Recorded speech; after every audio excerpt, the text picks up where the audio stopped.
Y este día vamos a leer una porción de las Escrituras que está en Santiago, capítulo 1, del versículo 12 al versículo 18. Y nosotros como cristianos cada día nos enfrentamos a diversas pruebas. Y creo que todos entendemos y vemos que en nuestro caminar diario nos enfrentamos a diversas dificultades, pero considero que es importante que nosotros entendamos y comprendamos como hijos de Dios cuál es nuestra responsabilidad y cómo podemos o cuál sería nuestra perspectiva en un momento que estamos siendo probados. Y es que por medio de las pruebas hemos aprendido ya en varias series de los miércoles que Dios nos perfecciona. A través de las pruebas Dios nos está perfeccionando cada vez más para que nuestro carácter sea transformado de acuerdo como Él quiere que seamos. Nos va perfeccionando cada día a través de las diversas pruebas. Pero que también debemos de entender, y que vamos a ver más adelante en el pasaje que vamos a leer, que Dios no es que esté buscando una ocasión para hacernos caer. Muchas veces se viene esa lógica y uno piensa, bueno, Dios conoce las cosas. Yo recuerdo hace 3 años, estaba dando clases en la academia a un grupo de pequeños de 3er grado. Y ya desde muy pequeños hay una lógica que nace en nosotros, que es normal, pero que la palabra de Dios nos las contesta. Y la pequeña me preguntaba, pastor, si Dios conoce todo y sabía que el hombre iba a pecar, ¿para qué lo creó? ¿Por qué no evitarlo? Si Él conocía, ¿por qué no intervino para evitar que el hombre pecase? Y son preguntas que muchas veces nos hacemos, y esas mismas preguntas, si no las traemos a la luz, si no entendemos una perspectiva correcta o bíblica, nos llevan a preguntarnos por qué Dios no intervino, o muchas veces, y debemos de evitar creer de que Dios anda buscando una ocasión para hacernos caer, que las pruebas a las que Él permite y determina que pasemos son porque está buscando una ocasión para destruirnos, lo cual no es cierto, no es así. Y es lo que vamos a procurar ver en los próximos minutos, y debemos de entender que cada uno de nosotros somos responsables de nuestros propios pecados. Si pecamos es por nuestro propio pecado, el pecado que habita en nuestros corazones, en nuestras vidas, en nuestros cuerpos. Y eso es lo que quiero que leamos en Santiago 1 capítulo 1 del versículo 12 en adelante, pero vamos a ir poco a poco y quiero que leamos Santiago 1:12, que dice de la siguiente manera: Bienaventurado el varón que soporta la prueba, porque cuando salga aprobado, recibirá la corona de la vida que prometió a los que lo aman. Bienaventurado el varón que soporta la prueba, dice.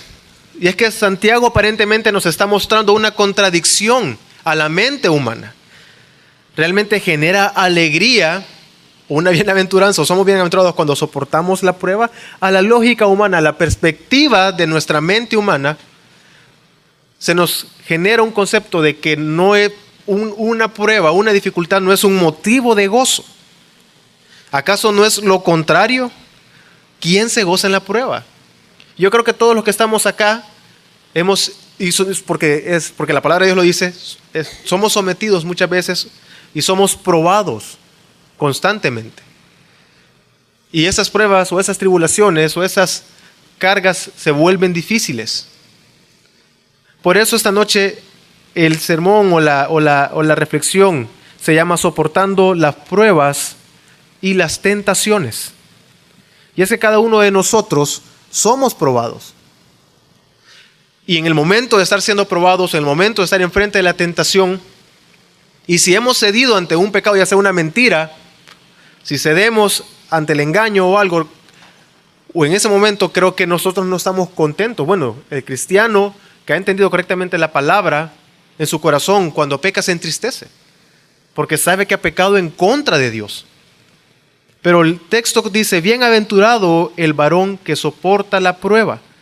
Y lo que está diciendo es aquella persona que encuentra su contentamiento o su gozo pleno en Dios, es lo que está diciendo acá, en medio de esa prueba. Y es que está diciendo que cada día que somos probados, en ese momento que estamos siendo probados, nosotros, usted y yo, debemos encontrar gozo pleno solamente en Dios. Y es que Dios, una vez más, solamente Dios sabe realmente las motivaciones de nuestro corazón. No hay nadie que pueda juzgar la motivación por las cuales las cosas o por qué las estamos haciendo. Sin embargo, hay acciones que quedan en evidencia, que dejan ver probablemente ciertas motivaciones que podrían haber a la luz de nuestros ojos, a través de ver nosotros a la persona, y ciertas acciones podríamos llegar a decir, probablemente no está con la motivación correcta. Sin embargo, solo Dios puede juzgar las motivaciones.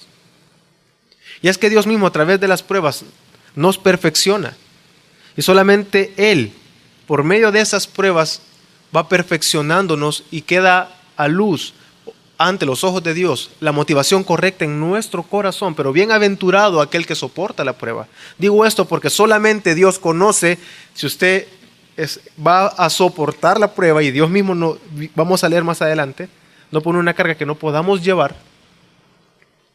Pero la palabra de Dios nos está diciendo de que bienaventurado aquel que soporta la prueba, que encuentra su gozo pleno en Dios.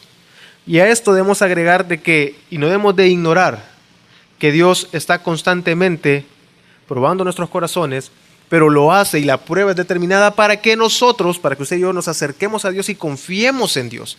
La prueba no tiene el objetivo de destruirnos, porque podríamos pensar, ¿por qué estoy siendo probado? El objetivo de la prueba no es la destrucción de nuestra alma, de nuestras vidas, sino más bien acercarnos a Dios. Pedro ha mencionado de esto en la primera carta de Pedro, y vamos a leer el capítulo 2 del versículo 20, solo el versículo 20. Porque, ¿qué mérito es si por pecar sois abofeteados y lo soportáis? Pero si lo soportáis haciendo el bien y padeciendo, esto ciertamente es aprobado delante de Dios. Si nosotros soportamos haciendo el bien, esto va a ser aprobado delante de Dios. Y es que Dios no tiene la intención de vernos fracasar. Y lo confirma cuando Él dice que cuando salgamos aprobados, dice Santiago 1:12, y aquel que logra pasar la prueba, aquel que la soporta, aquel que venza la prueba, recibirá la corona de vida. Va a recibir una recompensa. Es decir, Dios ya está dando por sentado que vamos a soportar la prueba, vamos a vencer la prueba, pero aquel que lo haga, dice, va a recibir su recompensa. Hay una recompensa para con sus hijos, y en este momento vemos que está hablando de algo que va a pasar en un futuro. Y podríamos decir, y podríamos concluir que Él está hablando de la vida eterna. Aquel que logre vencer en este mundo la prueba, realmente va a recibir esa corona de vida, es decir, la vida eterna. Y el mismo texto, el capítulo 12 de Santiago, capítulo 1, versículo 12, nos dice que el amor es un motivante, o aquel que nos impulsa, ese amor hacia Dios, que nos impulsa a poder soportar la prueba. Y hemos entendido y podemos entender a la luz de la palabra que por cuanto Dios nos amó primero es que nosotros podemos amar a Dios. No es nuestra decisión que nace del corazón nuestro el amar a Dios, sino por cuanto recibimos salvación por medio de su Espíritu y ser sellados con su Espíritu, en nosotros es puesto ese amor hacia Dios. Y esto me recuerda a un ejemplo de una madre que ama a un hijo. El amor de una madre hacia su hijo es incondicional y procura, no importa si se porta bien o mal, su amor hacia él lo motiva a corregirlo, a cuidarlo, a criarlo, a enseñarle, a instruirlo. Más o menos lo que vemos acá, esa motivación. Él prometió a los que le aman. Dios pone ese amor en nosotros. Dios coloca ese amor hacia él. Y el texto dice, bienaventurado el varón que soporta la prueba, aquel que encuentre en medio de la prueba un pleno gozo en Dios. Porque cuando éste salga aprobado, recibirá la corona de la vida que Él prometió a aquellos que lo aman. Es decir, el amor es importante que nosotros tengamos hacia Dios. Y sabemos, entendemos que ese amor Dios mismo lo pone en nuestro corazón hacia Él. Aquellos que son hijos de Dios, aman a Dios, aman su palabra, encuentran pleno gozo en Dios, y eso mismo los motiva a soportar la prueba constantemente. Ese amor es importante y sabemos que Dios puso ese amor en nosotros. Pero si seguimos leyendo Santiago, quiero que leamos el versículo 13 que dice de la siguiente manera. Nadie que es tentado diga, soy tentado por Dios, porque Dios no puede ser tentado por el mal, ni él tienta a nadie. Ahora bien, Santiago conoce como buen pastor, podríamos decir, a sus ovejas, a aquellos que están recibiendo su carta. Nos conoce a nosotros y sabe qué podría pasar en nuestra mente o qué podría estar pasando en la mente de aquel que está en la prueba o que está siendo tentado. Y él dice que nadie es tentado, aquel que es tentado diga, Dios es el que me está tentando a mí. Es Dios quien me está sometiendo a esta tentación. Es Dios quien tienta mi vida. No podemos decir esto. Y eso podría pasar en la mente de nosotros. Si bien es cierto, Dios pesa, como hemos hablado, Dios prueba los corazones para que salga a luz las motivaciones por las cuales nosotros adoramos y podemos recordarnos el caso de Job. Si recordamos a Job, la palabra de Dios dice que Dios llamó a Satanás, ¿verdad? Satanás estando enfrente de él le dice, ¿no has visto a alguien como mi siervo Job? Le dice Dios a Satanás. Satanás le dice, tiene todo, tiene riquezas, tiene familia, tiene absolutamente todo. ¿Cómo no te va a adorar? Quítale ahora, extiende tu mano, quítale todo lo que tiene, a ver. Podemos interpretar el texto en la palabra, a ver si te sigue adorando, a ver si aún te sigue. Lo que estaba Satanás queriendo decirle es, la motivación de Job para adorarte es todo lo que tú le has dado, no eres tú. Ok, ve, quítale todo lo que tiene. Y sabemos que en 2 capítulos, en la primera le dice que le quite sus bienes, después que le quite sus hijos, pero que no toque su alma. Hasta el final le dice, ok, te lo entrego. Job estaba siendo probado en su motivación, en su corazón, esas pruebas. Claro, Job no sabía. Entendemos nosotros todo porque ya estamos leyendo, sabemos. Job no sabía que Satanás había estado enfrente de Dios. Simplemente le cayó el golpe y él preguntó, ¿por qué estoy pasando esto? ¿Cuál es la razón? Y probablemente Job nunca supo la razón por las cuales pasó todas sus pruebas. No supo cuál era la intención probablemente. Nosotros lo entendemos porque tenemos el texto completo. Y no se nos muestra de que a Job se le revelara cuál fue la intención o la razón por qué pasó todas esas cosas. Sin embargo, sabemos que su corazón fue pesado y fue hallado, aprobado delante de Dios. Él siguió adorando a Dios. Claro, él tuvo conflictos en su mente. Hubo enojo, hubo rabietas. Es decir, él viene, pero al final de todo, Dios le restituye todo a Job. En medio de esa prueba, él salió aprobado, su corazón, por el cual él estaba adorando a Dios, resultó ser una motivación correcta, era por quién era Dios. Él mismo dijo, ¿acaso voy a recibir de Dios lo bueno y no voy a recibir lo malo?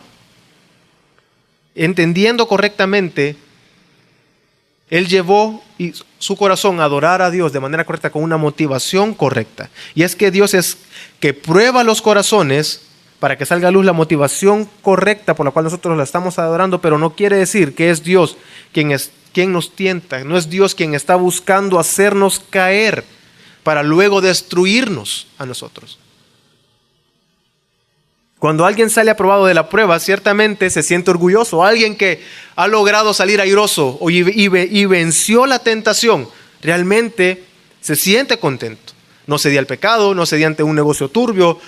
En una discusión tal vez, probablemente en la familia entre esposos, la discusión tal vez es difícil, se gritan, se faltan el respeto, pero tal vez esa discusión fue tranquila, sosegada, hablaron correctamente, dijeron lo que tenían que decir, pero en esa discusión glorificaron a Dios y probablemente se sienten contentos porque esa discusión al final se llevó a cabo y en un término correcto y glorificó a Dios.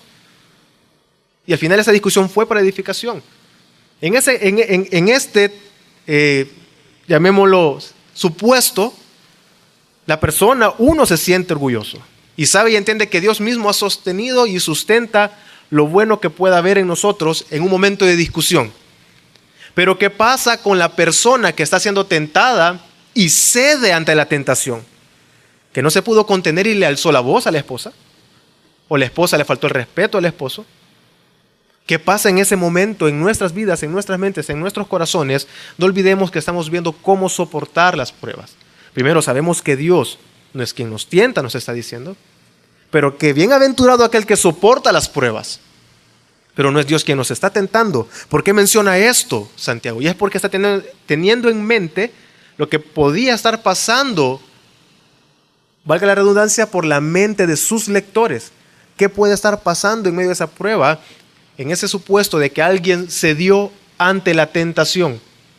Y esto me recuerda al caso que nosotros vemos en Génesis de Adán y de Eva. ¿Qué pasa con aquel que no logra vencer? Y en el corazón, por nuestro pecado, por lo general echamos la culpa a los demás. Echamos la culpa a las circunstancias, echamos la culpa a las personas, y cuando ya no podemos le echamos la culpa incluso a Dios mismo. ¿Qué es lo que vemos cuando Adán y Eva cedieron ante la tentación? ¿Cuál fue la respuesta de Adán cuando fue confrontado por Dios? Al verse contra la espada y la pared. Dice Génesis 3, del 12 al 13. Y dijo el hombre: la mujer que pusiste conmigo, ella me ha dado del árbol y he comido. Y dijo el Señor Elohim a la mujer: ¿qué es esto que has hecho? Y respondió la mujer: la serpiente me engañó y he comido. En este momento vemos que Adán y Eva no soportaron, no salieron aprobados en ese momento de tentación. La palabra de Dios dice que Dios no tienta a nadie. Dios no es... ¿Por qué quiere decir en este pasaje? Está diciendo que Dios es superior al pecado. Santiago entiende que Dios es creador absolutamente de todo, pero Él no está debatiendo dónde está el origen del pecado. No hay nadie superior a Dios.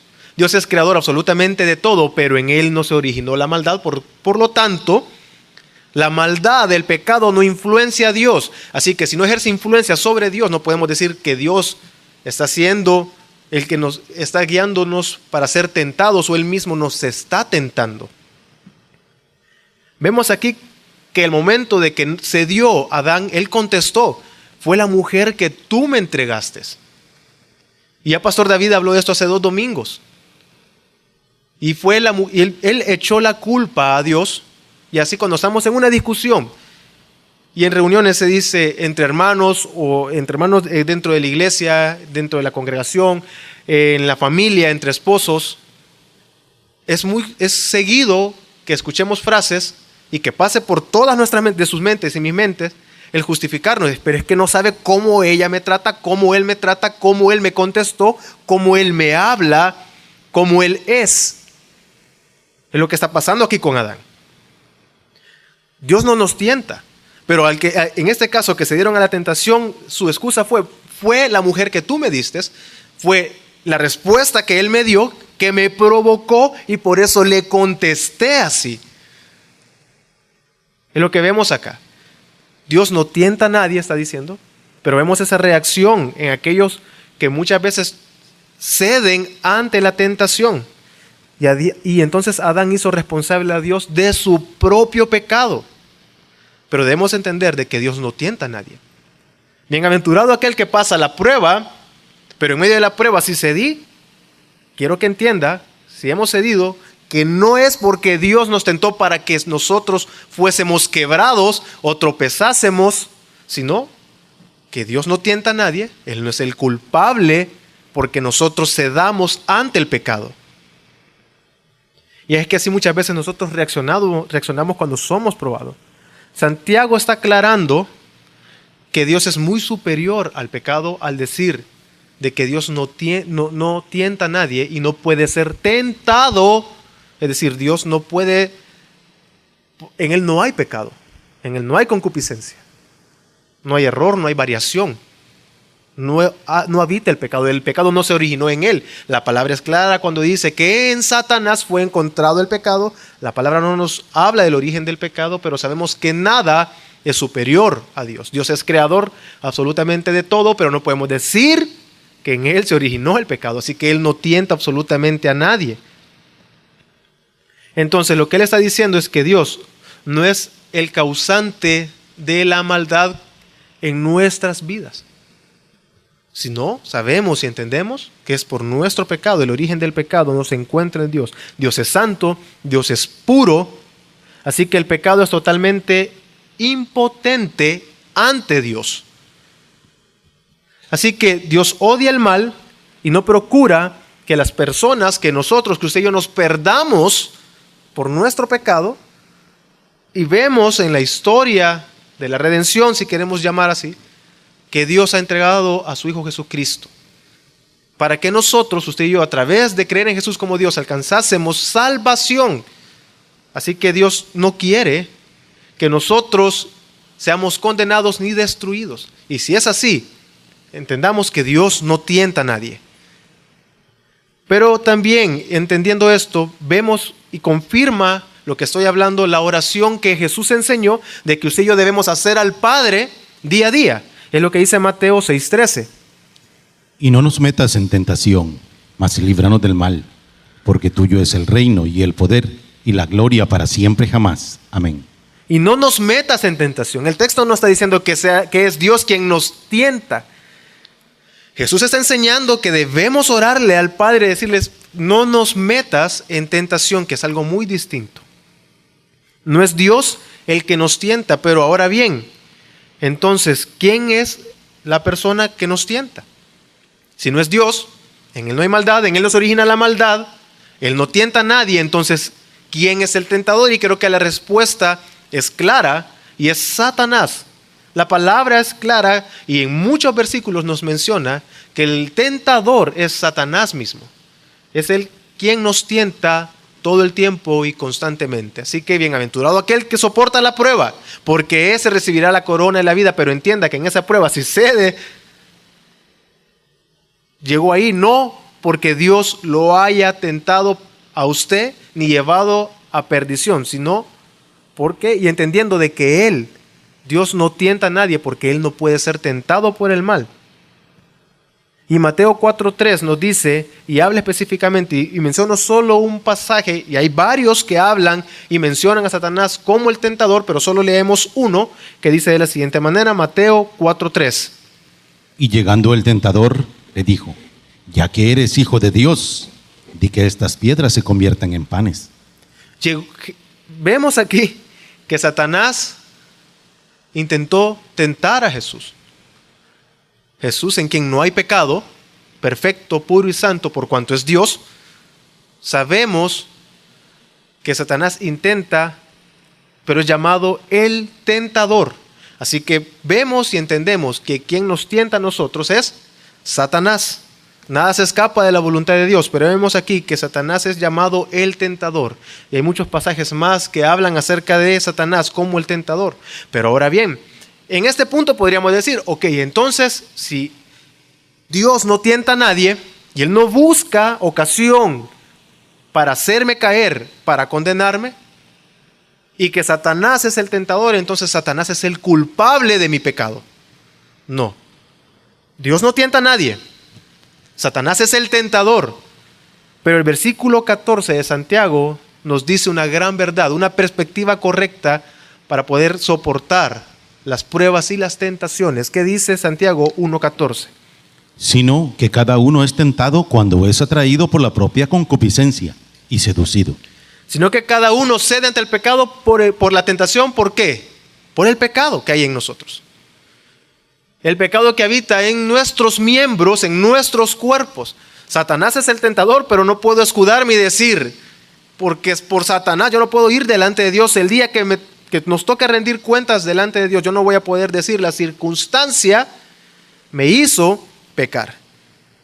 Porque mi esposa me alzaba la voz, yo le falté el respeto. Porque mi esposo no me respetaba, yo le falté el respeto. Porque mi hermano, mi hermana, mi hijo, mi hermano dentro del cuerpo de Cristo hizo esto, yo no actué correctamente, yo no procuré la unidad, yo no procuré la comunión porque él hizo esto, él era esto, hice esto porque Satanás me tentó. No, es nuestro propio pecado lo que nos lleva a pecar. Ya no depende de la respuesta del otro, ya no de mi reacción. ¿Cómo voy a reaccionar ante la tentación, ya sea en una discusión familiar, entre hermanos?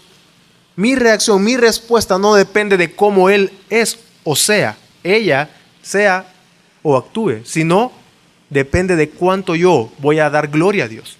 Depende de mi pecado, de mi concupiscencia. Si no estoy renovando mi mente con la palabra, voy a ceder fácilmente, pero entienda que es por nuestro pecado. Vemos en Adán, y eso me recuerda a Eva. Eva, cuando fue preguntado, dijo: Satanás, él me tentó. Él me dio de probar. Claro, Satanás es el tentador. Satanás está, como león rugiente, Santiago lo dice, viendo a quién devorar. Él está buscando ocasión para hacernos caer. Pero si caemos, ¿es por qué? Dice el texto de Santiago 1:14.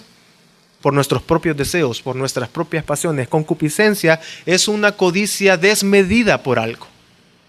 Es decir, el deseo que está en nuestro corazón. Por un lado, debemos de notar de que la tentación es universal. Todos somos tentados. Satanás es el tentador. Dios es puro y santo y no tienta a nadie.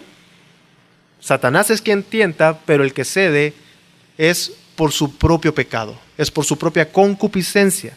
Si caemos es por el pecado que mora y habita en nosotros. Y de esto es lo que habla Pablo en Romanos 7:21, que dice de la siguiente manera. Así pues, queriendo yo hacer lo bueno, hallo esta ley: el mal está en mí. Así que, dice Pablo, yo estoy queriendo hacer lo bueno. Así como usted y yo queremos hacer lo bueno y agradar a Dios, amén. Pero hay algo que mora en nosotros, que impide, y es una lucha diaria y constante en nuestros miembros. Y es que él dice: el mal está en mí. No dice: el mal está en Satanás, el mal está en aquellos que me rodean, el mal está en las circunstancias. No, el mal está en mí. El mal, el pecado habita en nosotros. Y entendemos también la verdad bíblica, que si creemos en Jesús somos libres del pecado. Sin embargo, es una lucha diaria, es lo que vemos en el contexto de Romanos 7. Romanos ha dejado claro de que somos libres, y en Cristo Jesús somos libres de la esclavitud del pecado. Pero él mismo está desarrollando aquí y dice: bueno, he encontrado que hay una ley, hay algo que actúa en mí, en mis miembros, y es que este mal, el pecado, está en mí. Así pues, yo estoy queriendo hacer lo bueno, y mi lucha diaria es por hacer lo bueno, por agradar a Dios.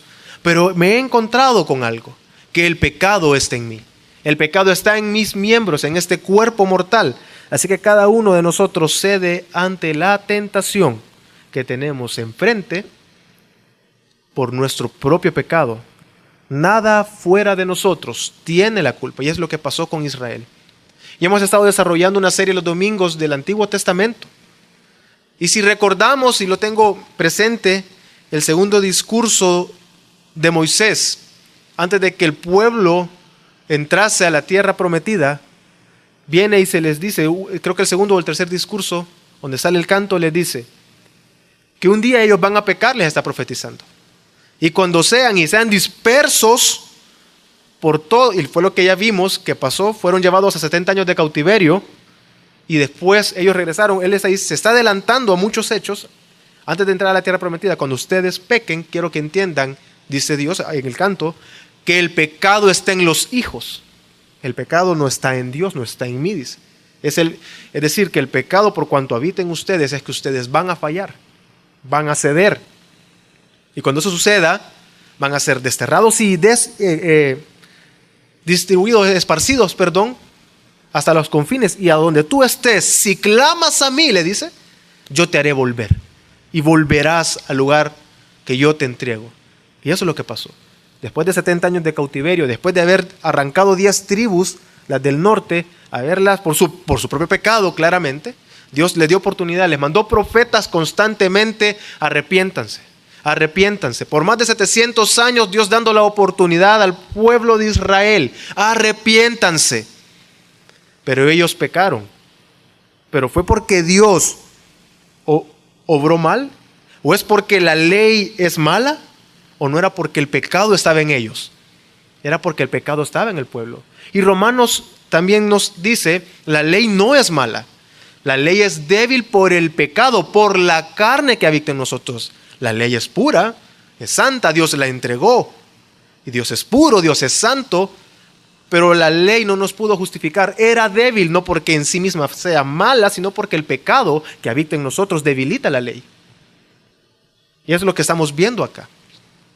Hay una ley en nuestros miembros que nos hace ceder al pecado, y es una perspectiva correcta. Si yo estoy peleando y yo cedo, yo ofendo a mi hermano, quiero que entienda que no es porque él me ofende a mí y yo me estoy defendiendo. No, si yo cedo y lo ofendo es porque hay un pecado en mí. Y Santiago más adelante dice, ¿de dónde vienen los pleitos entre nosotros? ¿Acaso no son las pasiones que habitan en ustedes? ¿Acaso no es por el pecado que está en ustedes que están los pleitos en medio de ustedes? Y debemos de entender que en medio de la prueba, de la tentación, debemos de tener una perspectiva correcta, de entendiendo de que hay un pecado, hay una ley que habita y que actúa en nuestros cuerpos, que vamos a ser totalmente libres, somos redimidos ya, pero nuestros cuerpos aún no han sido redimidos hasta que recibamos ese cuerpo glorificado cuando Cristo vuelva por segunda vez. Mientras tanto es una lucha diaria y es lo que Romanos 7 nos está diciendo. Y si leímos Romanos 7, 21, leamos Romanos 7, 18 y 19 que dice de la siguiente manera. Porque yo sé que en mí, esto es, en mi carne, no mora el bien. Ok, porque yo sé que en mí, él está hablando de su carne, no mora el bien. Es que él está hablando de una lucha en el cristiano que quiere hacer lo bueno, pero se da cuenta que lo que él quiere hacer, se da cuenta que no lo hace. Y aquello por lo que diariamente está luchando por no hacer, pecar, termina haciéndolo. Termina pecando, pero ha notado que hay algo que hay en su carne. Y es que no mora el bien. Siga leyendo, hermano. Porque el querer está en mí, pero no el hacer lo bueno. Pues no hago el bien que quiero, sino el mal que no quiero, este hago. Y es que el mal habita en nuestros miembros. El pecado es por nuestro pecado que cedemos ante la tentación. No son las circunstancias. Satanás es el que tienta buscando ocasión en nuestro pecado. Entiende que somos pecadores y busca esa ocasión para hacernos, así como buscó una ocasión para hacer caer a Eva y lo logró. Pero no es Satanás el culpable del pecado de Eva. Ni Eva es culpable del pecado de Adán. Ni yo no voy a poder ir delante de Dios y decirle, por mi hermano yo pequé, porque él era así. Yo no serví en un ministerio porque usted no sabe cómo era el pastor. ¿Acaso el pastor era Dios? ¿Soy yo? No serviste por la actitud que tuviste en él. O no serviste, es que no sabes cómo era mi hermano y es difícil de compartir con mi hermano. O sea que tú no servías, no procurabas la comunión, no proclamabas por cómo él era. Tu motivación era cómo es la persona, no es cómo soy yo, no es cómo es Dios. ¿Cuál es la motivación que nos lleva a actuar correctamente con las Escrituras? Entendamos, si no somos obedientes a la palabra, es por nuestro pecado, es por su pecado y por mi pecado. Y ese mismo pecado hace difícil la relación entre nosotros, hermano. Van a haber pleitos. Y en ese supuesto está Santiago hablando, asegurando de que ¿acaso no hay pleitos en ustedes? Pero entiendan, si hay pleitos es por su pecado. Y si es por su pecado, ¿qué debemos de hacer? Perdonarnos. ¿Por qué? Porque Dios nos perdona constantemente. Y el versículo 15 confirma que es por nuestros propios deseos, por nuestro corazón que cedemos ante el pecado. No es por las circunstancias, no es por las personas, sino es por el pecado, y lo reafirma. Ya mencionó que es por la concupiscencia, pero lo vuelve a decir una vez más. ¿Qué dice el versículo 15 de Santiago 1? Entonces la concupiscencia, después que ha concebido, engendra el pecado. Y el pecado, ya desarrollado, da a luz la muerte.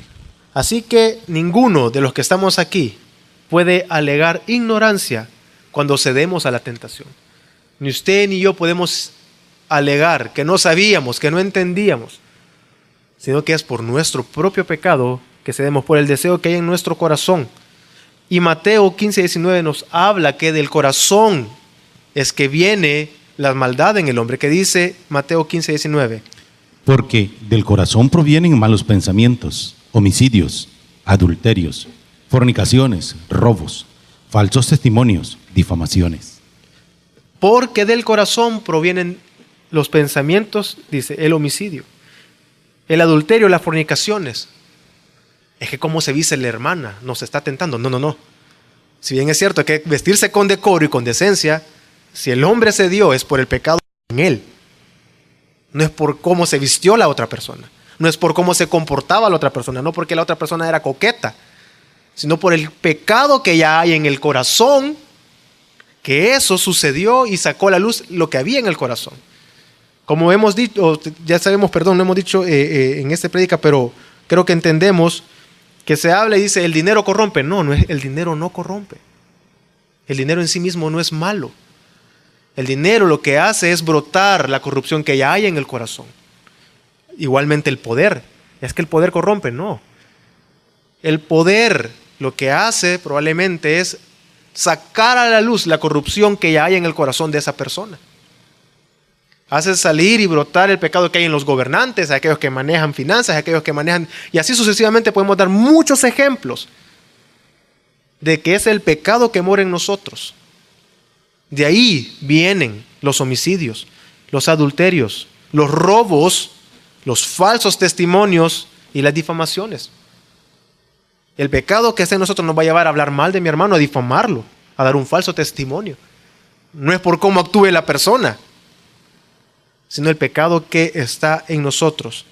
Pero entendiendo esto y habiendo hablado que el pecado habita en nosotros, que nos lleva a ceder a la tentación, también las Escrituras nos consuelan, nos hablan, nos instruyen y nos recuerdan que no estamos solos en el momento de la prueba. Que Dios mismo provee de todo lo necesario. Por un lado ha dicho que bienaventurado aquel que logra soportar la prueba. Pero que entienda que Dios no tienta a nadie porque no puede ser tentado, sino que cada quien cede por su propio pecado. Pero ahora bien, Dios no tienta, sino que al contrario, provee.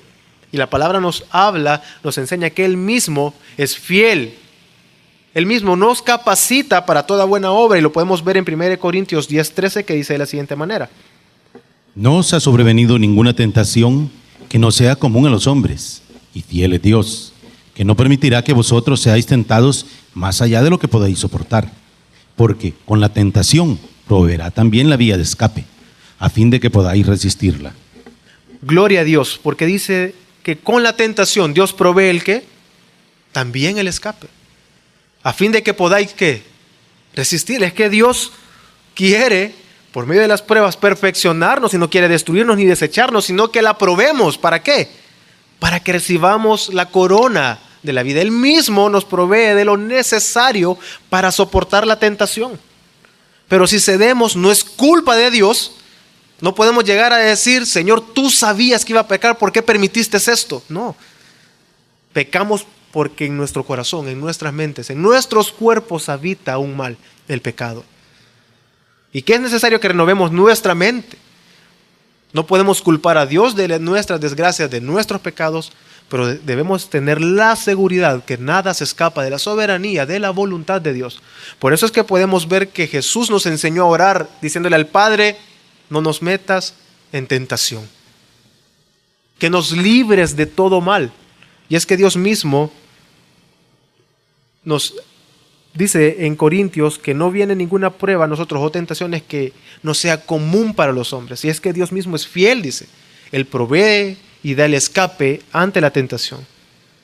Santiago utiliza una ilustración también aquí, podemos sacar en el versículo 15, de que la concupiscencia, y vemos cómo el pecado va degradando. Si Dios mismo da el escape, debemos de orarle a Dios y entendemos que debemos de pedirle a Dios. Si no lo hacemos, obviamente hay consecuencias por nuestros pecados. Si no venimos, no confesamos nuestros pecados, no reconocemos nuestro pecado, no lo confesamos y no lo dejamos, quiero que entendamos que nos vamos a corromper. Dice que la concupiscencia, cuando ya ha concebido el pecado y el pecado ha sido elaborado, el pecado en sí mismo ya viene preñado, porque está utilizando el proceso de nacimiento, de la concepción hasta la madurez de una persona, lo está aplicando al pecado. Así cuando la concupiscencia, nuestro deseo en el corazón, en nuestra mente, ha concebido el pecado, lo ha ejecutado, ese mismo pecado produce muerte. Y es lo que dice Romanos 7:11. Porque el pecado, aprovechando la ocasión por medio del mandamiento, me engañó, y por medio de él me mató. Y es que una vez que la concupiscencia concibe el pecado trae a la muerte. Y es lo que dice Romanos. De que el pecado, y veamos bien lo que dice, el pecado que habita en mí, encontró la ocasión perfecta y precisa para hacerme pecar. Me engañó, dice.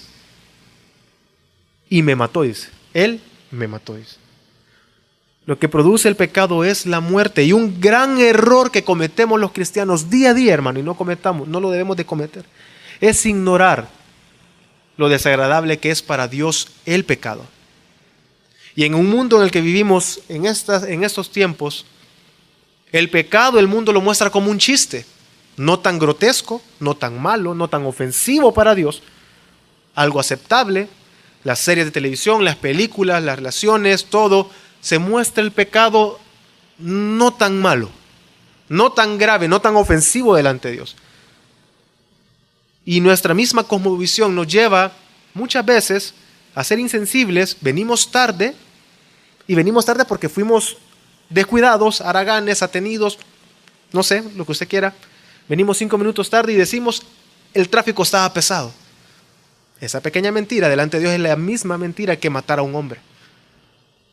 Pecado, mejor dicho, el mismo pecado. Esa pequeña mentira que ante nuestros ojos no parece ser tan mala, es tan grotesca como cualquier pecado que se le venga a la mente. Es igual de terrible delante de Dios. Y es que el mundo nos muestra el pecado un poco, nuestro propio pecado, no tan malo. Pero Isaías 5:20 nos dice de la siguiente manera: Ay de los que llaman al mal bien y al bien mal, que hacen de la luz tinieblas y de las tinieblas luz, que ponen lo amargo por dulce y lo dulce por amargo. Hay de aquellos que llaman a lo bueno malo. Es que el pecado no es tan malo, el pecado. No cometamos el error de caer en esto. No olvidemos lo terrible, lo que causa el pecado y los estragos que el pecado causa en nosotros. Y no olvidemos lo que está utilizando, dice, cuando la concupiscencia, esa codicia desmedida en el corazón, que inició en el corazón, concibe, es decir, nos lleva a ejecutar el pecado que ya hemos contemplado en nuestro corazón ante la tentación. La concupiscencia me llevó a desear el pecado al que estoy siendo tentado. Va a ejecutar el pecado, lo voy a ejecutar y ese va a producir muerte, es lo que está diciendo. Y lo que está diciendo es degradante.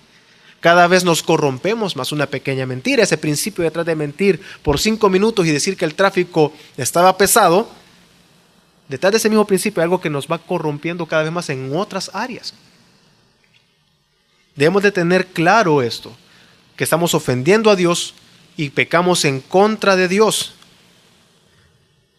Pero es importante entonces también, y Santiago pasa y da un giro en su carta. Y para comenzar a concluir,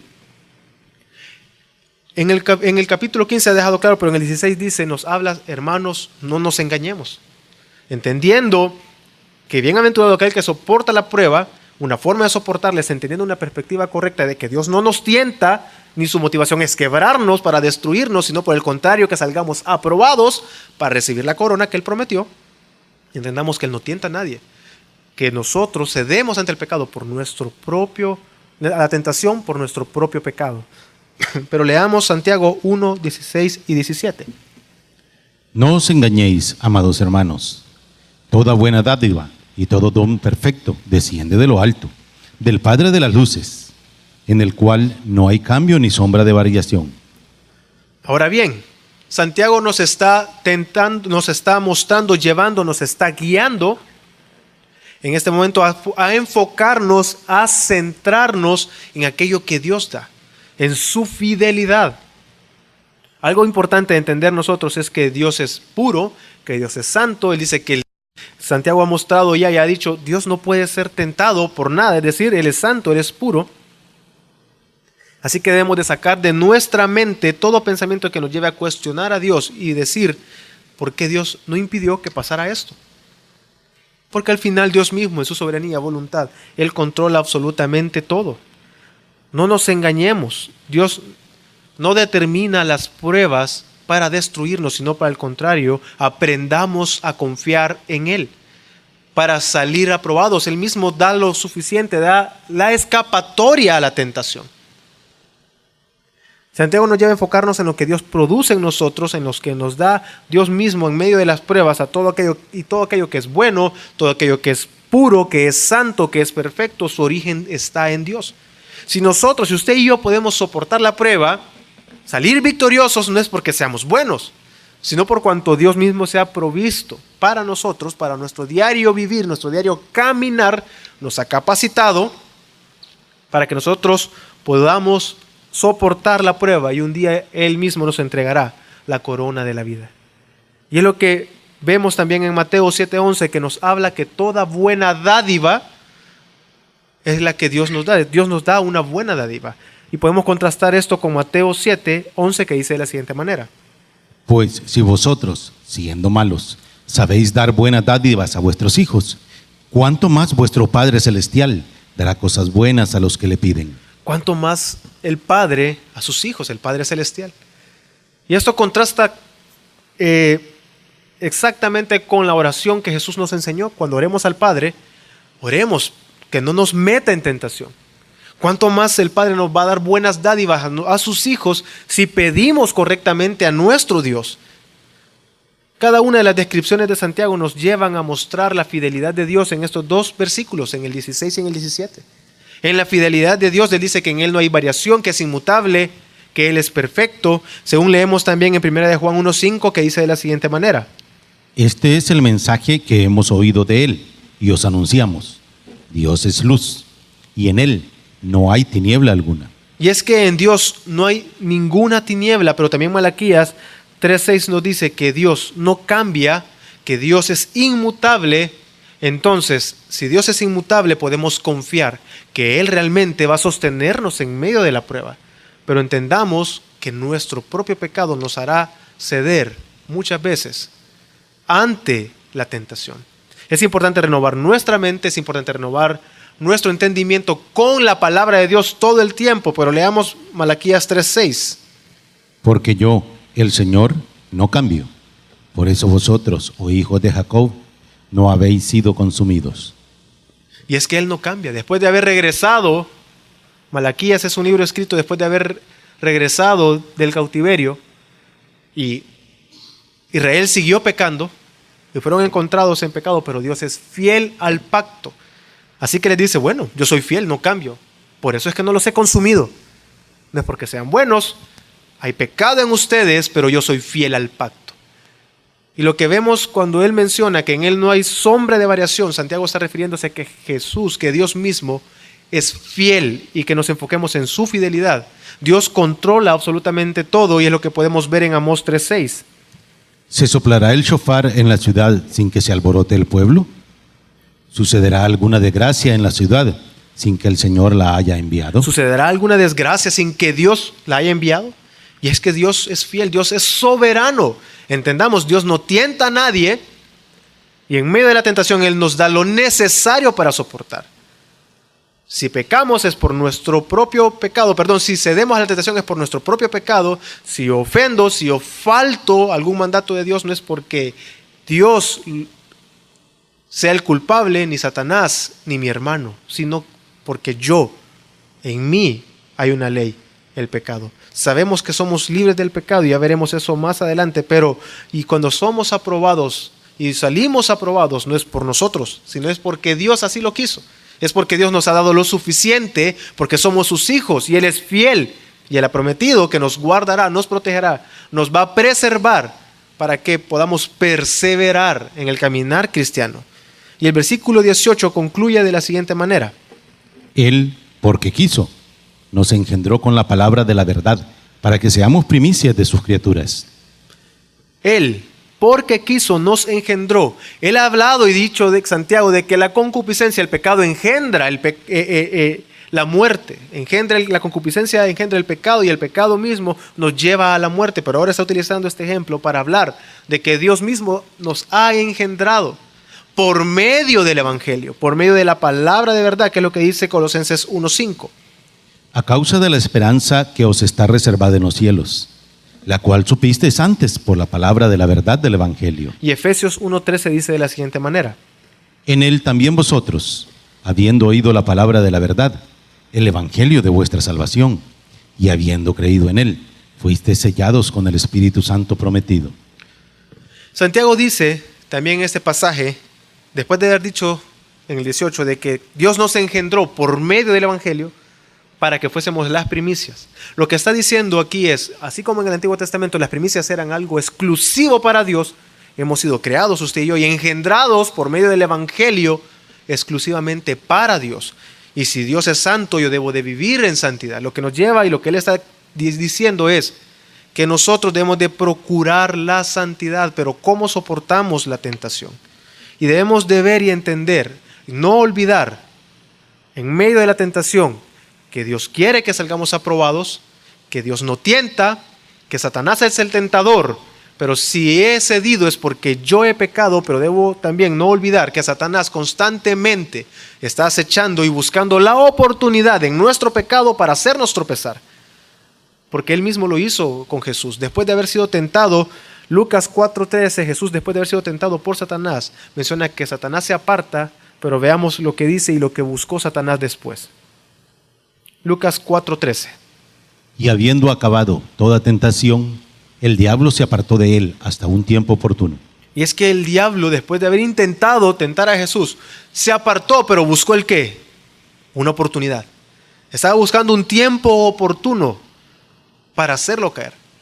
Santiago también dice más adelante que Satanás anda como un león rugiente buscando a quién devorar. Entendamos, todo el tiempo vamos a ser sometidos a tentación. Seremos sometidos a prueba, pero si pecamos, si cedemos es por nuestro propio pecado.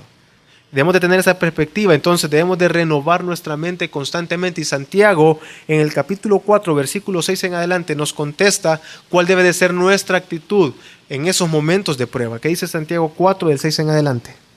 Pero Él nos da mayor ayuda con su gracia. Por eso dice la Escritura, Dios se opone a los orgullosos, pero da gracia a los humildes. Así que someteos a Dios, resistid al diablo, y Él huirá de vosotros.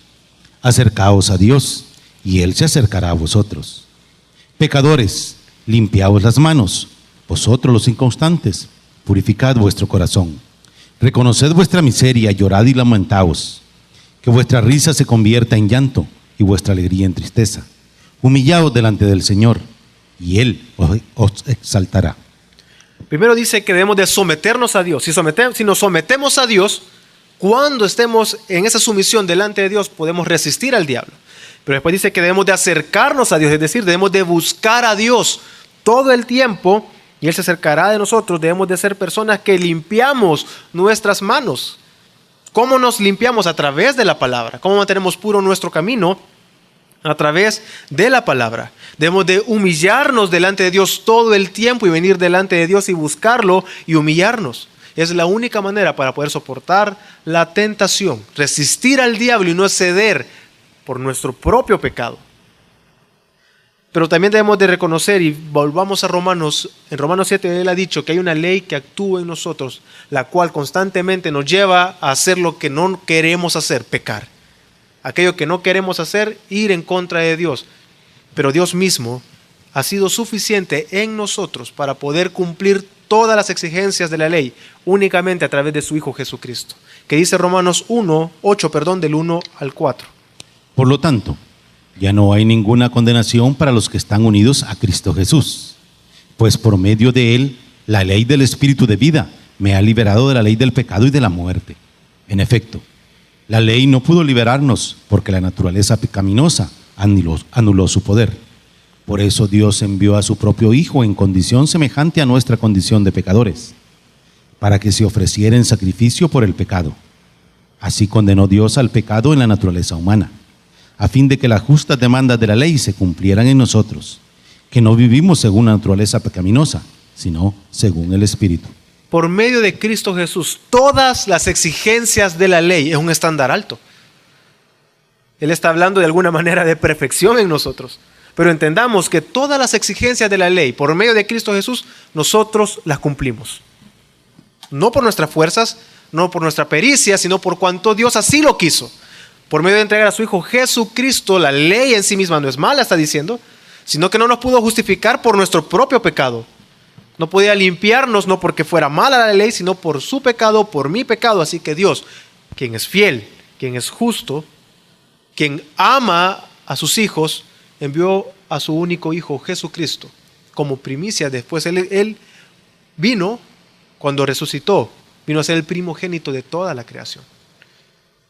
Nosotros ahora somos hijos de Dios por medio de Cristo Jesús y hemos ya cumplido las exigencias de la ley. Debemos de descansar en eso. Dios en medio de esa tentación nos va a soportar, nos va a dar todo lo necesario para que soportemos, Pero debemos entender que hay una ley que mora en nosotros y no olvidemos nunca los estragos del pecado. No minimicemos nuestro propio pecado. Debemos de venir constantemente, humillarnos delante de Dios, someternos delante de Dios, limpiarnos delante de Dios, como leímos en Santiago, humillarnos delante de Dios para poder soportar la prueba. Así que mi exhortación esta noche es, hermano, que vengamos a la palabra todo el tiempo. No ignoremos que hay una ley que actúa en nuestros cuerpos mientras estemos en esta tierra, el pecado, que nos va a llevar constantemente a pecar en contra de Dios. Pero entendamos que aquel que venza y logre aprobar la prueba y que Dios nos da lo necesario, ese será el que recibirá la corona de vida, es decir, la vida eterna. Vamos a orar.